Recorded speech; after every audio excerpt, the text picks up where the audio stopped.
I am currently here in Albertown, Trelawny, having a discussion with one of the face and the voice behind the anti-mining campaign in the Cockpit country. He is Mr. Hugh Dixon, the Executive Director of the Southern Trelawny Environmental Agency. Teach them! Always make sure the message will reach them! Yes. The Cockpit country, what does that mean to you? Well, it's home for me. So, And it is a special place in Jamaica. It is critical because of the many unique features of it and its history and its contribution to Jamaica. But each part of that have its own components that are fundamentally significant to us in Jamaica. It kind of falls just behind the Dolphin Head Mountains. It's Cockpit country, then you have Bullhead, and you go till you reach to Portland. Yeah. Spinal Ridge of Jamaica. yeah.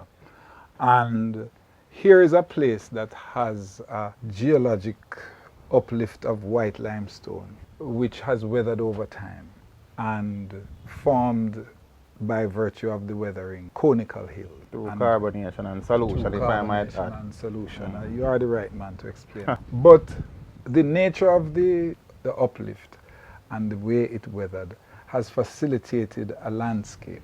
Karst limestone Karst landscape. limestone landscape. And you have, in the core of it, you have what is a almost contiguous deposit of white limestone, calcium carbonate. On the transition part of it, you may have some mixes of a portion of yellow. So the topography, still being karst topography, opens up a little and facilitates more flat in between the conical hills, which look like an inverted egg tree. Yes. So if we fast forward from its uplift 12 million years, you find that the occupation, the human occupation, is in the transition zone, where the cockpits open up a little more. And you have Flat land, relatively flat land, undulating.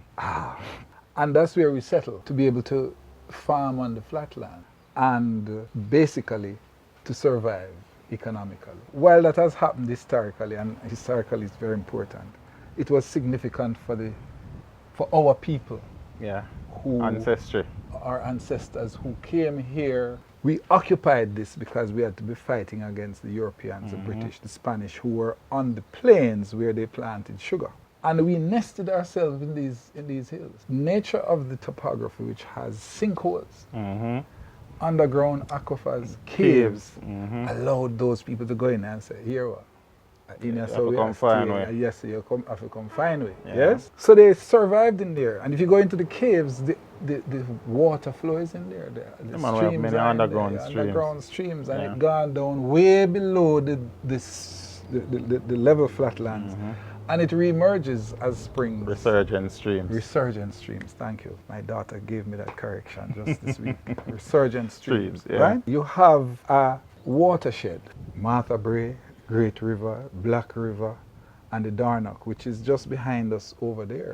Among many other springs. Among many other springs. So the names of the places Yes. are Spring Garden, Spring, Black Spring, yeah. Also Ulster Spring. So we have lived with that, but we have also had the commercial existence with independence, planting crops, Especially yam. especially yam.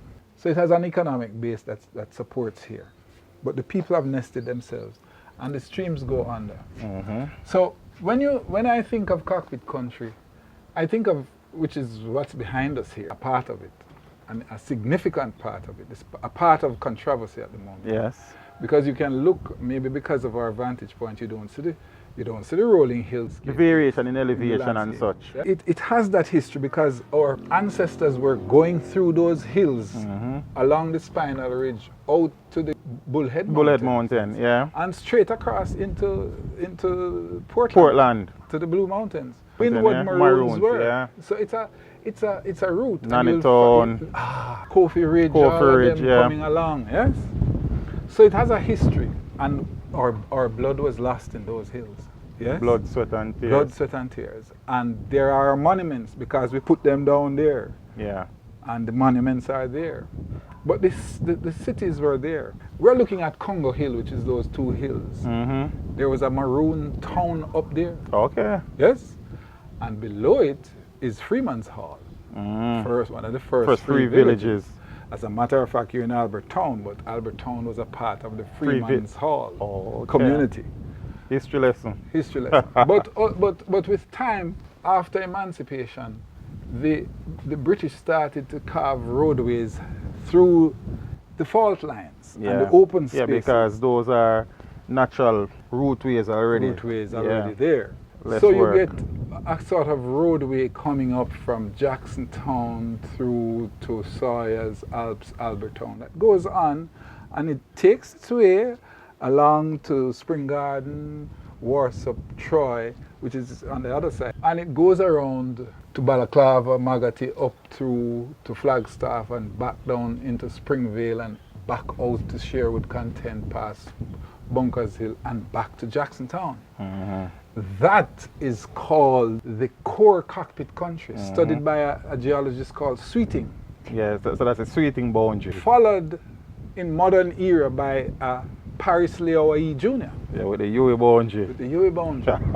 He was looking at cockpit casts from a digital standpoint, measuring them and how they're stacked together. So we are in the transition zone where it opens up a little more. They call it the transition zone because you don't have that cluster. Yes. So we live in the transition zone of cockpit country. Yes. Yeah. With the same topography, same limestone landscape, cars, same limestone cars, same surface and same underground surface features. and underground feature. If you define this landscape called cockpit country along the lines of air, water, soil, flora, and fauna, and the people, you come into a classic landscape that has become known as the cockpit country landscape. So all of we who live here, we know cockpit because the place have a certain look. It has that look. Yes. It has that history. It has that kind of history connected. It has the geology. It has the geology. The hydrology. And it has the ecology. The ecology because the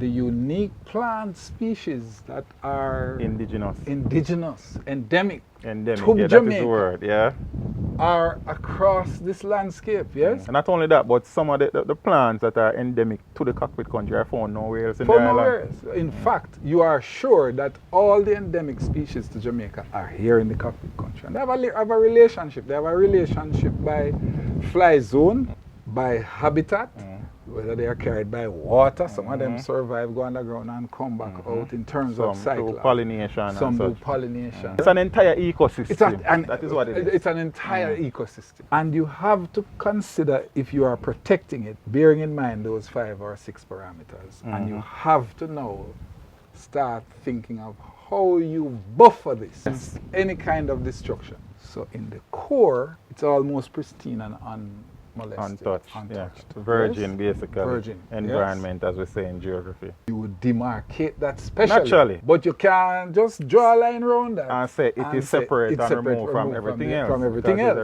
There's a relationship. On all levels, there's a relationship. But if you study geology, you would have marked the core. Yes, naturally. And if you are an entomologist, you have to mark the transition zone because some of the insects move. And if you are one part of the ecosystem, if you are an ornithologist, you know, say bird nest this up and him fly, come here, so come feed and then go back. So we go in and we say, listen, if you really want to think of this landscape and protect it for all of its assets and things that we just discussed, I could find the buffer, the point at which you don't disturb this, or you disturb it with a clear sense that, listen, your core must be managed in a particular way to protect it. You don't interfere with it. The transition zone, you have a different kind of regulation and management. And the buffer is a place where you keep out certain things. We say, all right, listen, the buffer zone, which had to be investigated and studied by the cockpit country stakeholders group, said, listen, let us look politically. Who make up the stakeholder group though? The stakeholders group is made up of institutions. Southern Trelawny Environmental Agency, JET, the Windsor Jamaica Environmental Trust. Jamaica Environmental Trust. And we have a number of community organizations that are a part of that. So it's not a party shop thing? No, no, party shop business, Good. man. I wonder if you're ready for the history. Me ready, man. Southern Trelawny Environmental Agency has been in existence now for 23, going 24 years. And our mission is to protect and promote the conservation of Cockpit country, including alternate livelihoods for the people so it is preserved over time. Sustainable development. So we have been advocating for that, hoping that some kind of regulatory position could have been taken about this space. Teach them! Hey, yo, hello! Send the message and make it reach them. It's teach them. Right here, Warlord representing. Thank you for watching. Please leave a comment below. Remember to like and share the video.